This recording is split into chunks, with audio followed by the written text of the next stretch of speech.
La campagne de Ligue des champions du Real Madrid est terminée, et dans les décombres d'une défaite 4-3 à l'Allianz Arena. 6-4 au score global. Un incident entre le manager Álvaro Arboa et le milieu de terrain Eduardo Camavinga a fait jaser sur Internet. Alors, découvrez ce qui s'est passé à Munich. Le soir du 15 avril 2026 à l'Allianz Arena à Munich, le Bayern Munich a marqué des buts tardifs grâce à Luis Diaz et Michael Oise pour donner aux hôtes une victoire dramatique 4-3 sur le Real Madrid en deuxième match de leur quart de finale de Ligue des Champions, les envoyant en dernière place 464 au score global. Mais voici ce qui a rendu ce match véritablement chaotique. À la 78e minute, avec le match sur le fil du rasoir, Camavinga a reçu son premier carton jaune et seulement 8 minutes plus tard a reçu un deuxième. Le deuxième carton est arrivé après qu'il ait empêché le Bayern de redémarrer le jeu, ramassant le ballon et le jetant de côté. C'est le genre de renvoi qui fait que les gens dans un club de football perdent leur sang-froid. Camavinga, le milieu de terrain français du Real Madrid, a reçu un carton rouge après avoir reçu un deuxième jaune, et Los Blancos était maintenant réduit à 10 hommes à un moment crucial. Pensez à cela. Le Real Madrid montait en fait un vrai comeback. Argula a marqué à la première et 29e minute, et Kylian Mbappé a ajouté un troisième à la 42e. Madrid était passé de traîner dans le match à être à égalité au score global 4-4 à la mi-temps. Ils avaient l'ascendant. Ils avaient l'élan. Le match était là pour le prendre, et puis Camavinga a jeté le ballon. Un acte inutile, imprudent et évitable. Le carton rouge est venu. Madrid est descendu à 10 hommes et toute la complexion du match a changé. Diaz a frappé à la 89e minute et Oise en prolongation pour sceller la place du Bayern en demi-finale. Ainsi, quand des rapports ont émergé d'Arballoa affrontant Camavinga après coup, personne n'a été surpris. La question que les gens se posent n'est pas si Arballoa était en colère. C'est si la relation entre ce manager et ce joueur n'était pas déjà brisée bien longtemps avant que le ballon soit jeté à Munich.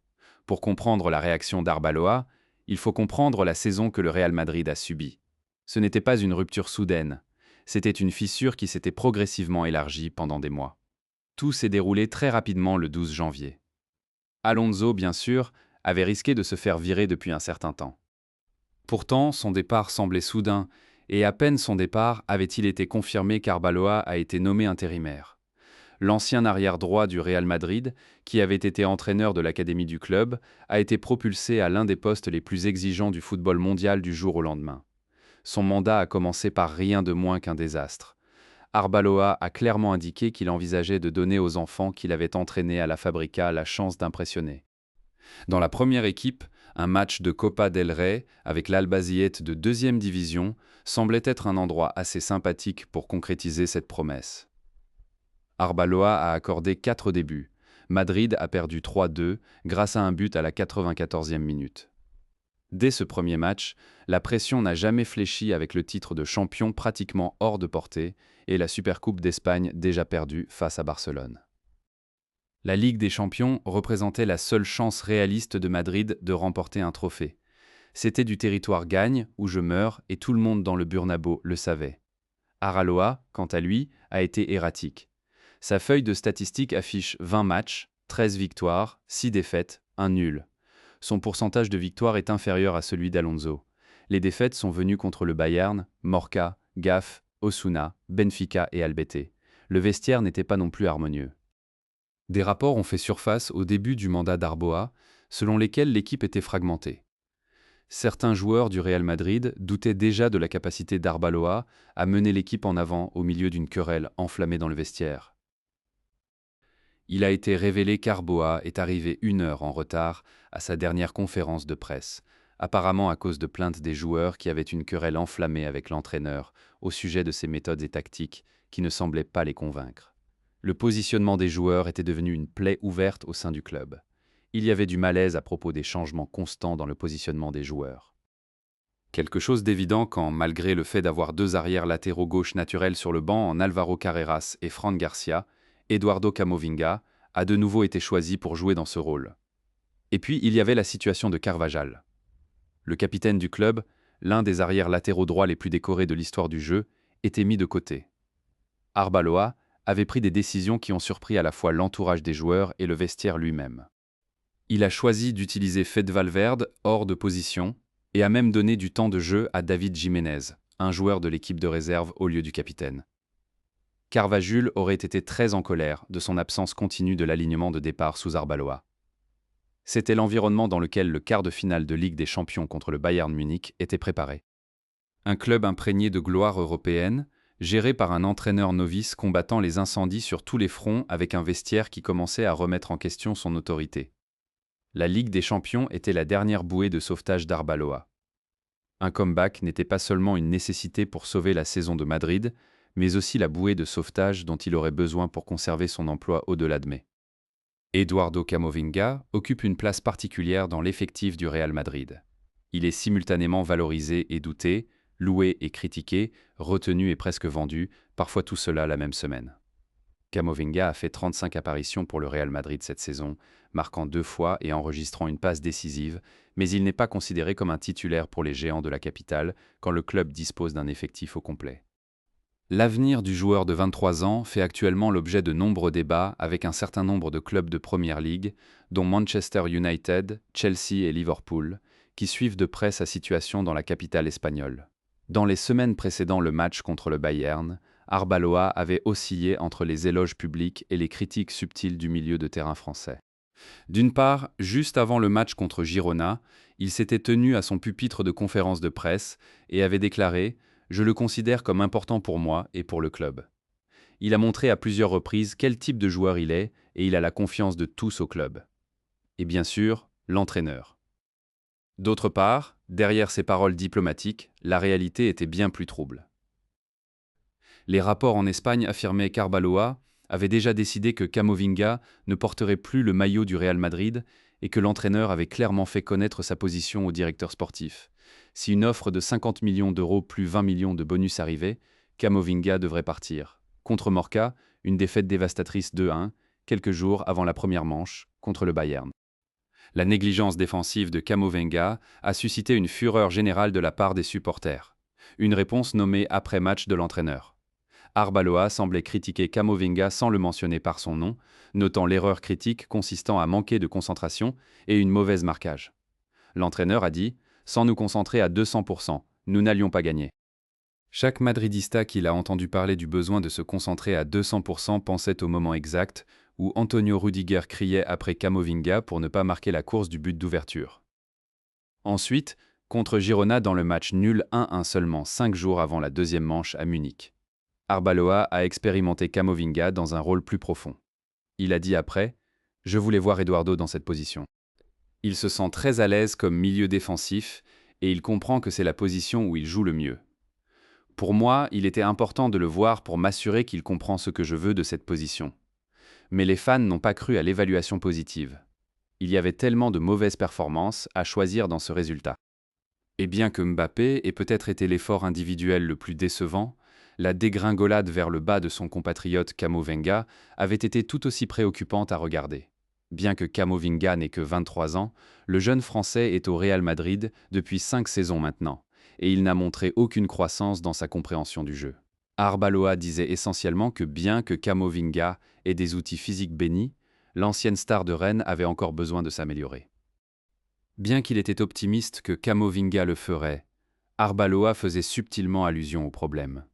Les dons physiques étaient évidents, la maturité tactique ne l'était pas, et pour un joueur entrant dans le plus grand match de sa saison en tant que remplaçant du Tchouaméni suspendu, ce déficit était sur le point d'être exposé de la manière la plus catastrophique imaginable.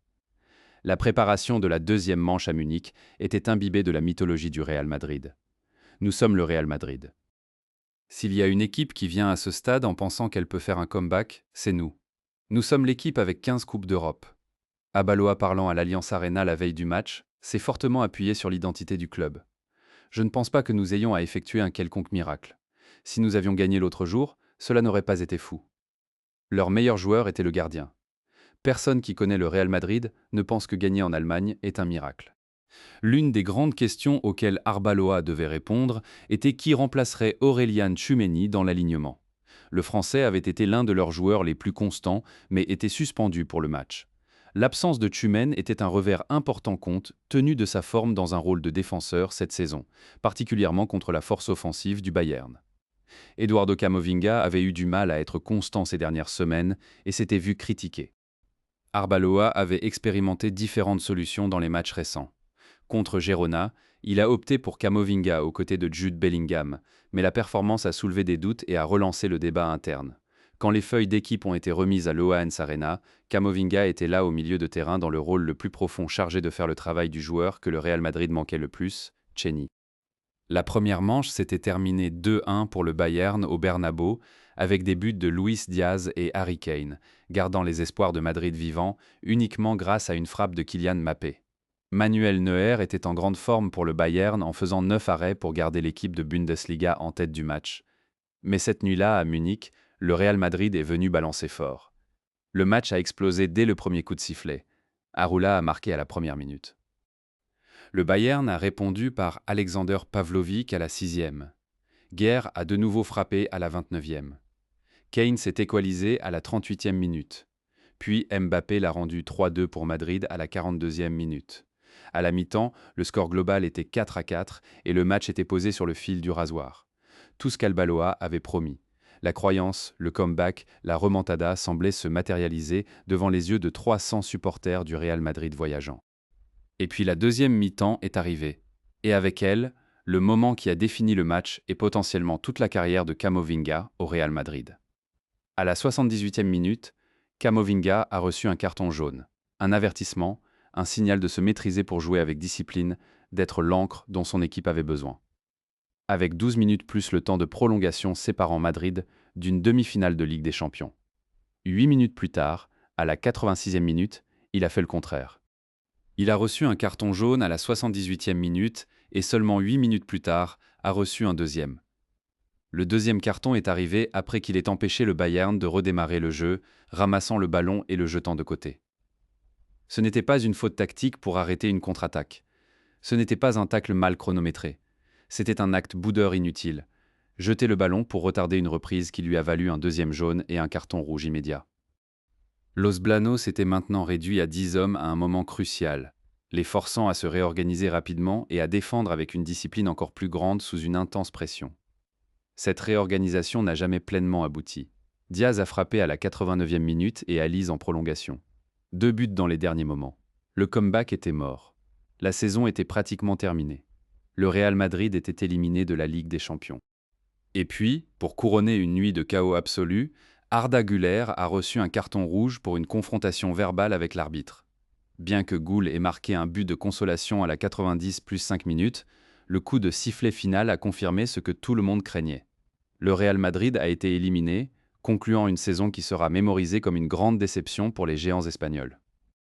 Immédiatement après le coup de sifflet final, avec l'Allianz Arena tonnant en célébration et les joueurs du Real Madrid disséminés sur le terrain dans différents états d'incrédulité, les caméras ont capturé ce que beaucoup avaient anticipé.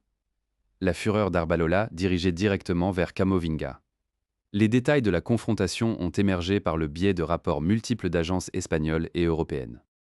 Arbeloa, l'homme qui seulement 3 semaines plus tôt avait publiquement déclaré Camavinga important pour le club, était maintenant face à face avec le joueur dont le moment d'indiscipline avait apparemment accéléré leur sortie de Ligue des Champions. La confrontation a apparemment eu lieu dans la zone du tunnel, alors que les joueurs se dirigeaient vers le terrain. Ce qui rend cette confrontation significative, ce n'est pas seulement le contexte émotionnel de la défaite. C'est l'aboutissement de tout ce qui avait été de la construction entre Arbeloa et Camavinga, toute la saison. Les appels subtils à la conférence de presse après la défaite de Mallorca, les expériences tactiques qui ont exposé les limitations de Camavinga, la disposition en coulisses à le vendre au bon prix, les changements de position qui ont laissé tout le milieu de terrain déstabilisé.